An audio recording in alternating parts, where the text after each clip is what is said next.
کیا یہ ٹھیک ہے کہ کوئی احمدی یا ہر احمدی حکومت کی اطاعت کرنا پڑتا ہے جیسے اللہ تعالیٰ اور رسول کی اطاعت کرتے ہیں؟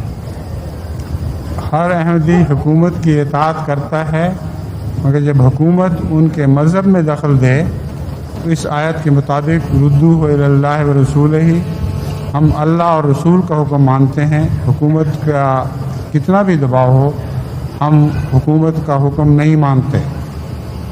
مثلا پاکستان میں احمدیوں پر لا الہ الا اللہ کہنے پر شدید ظلم ہو رہا ہے، نمازیں پڑھنے پر ظلم ہو رہا ہے۔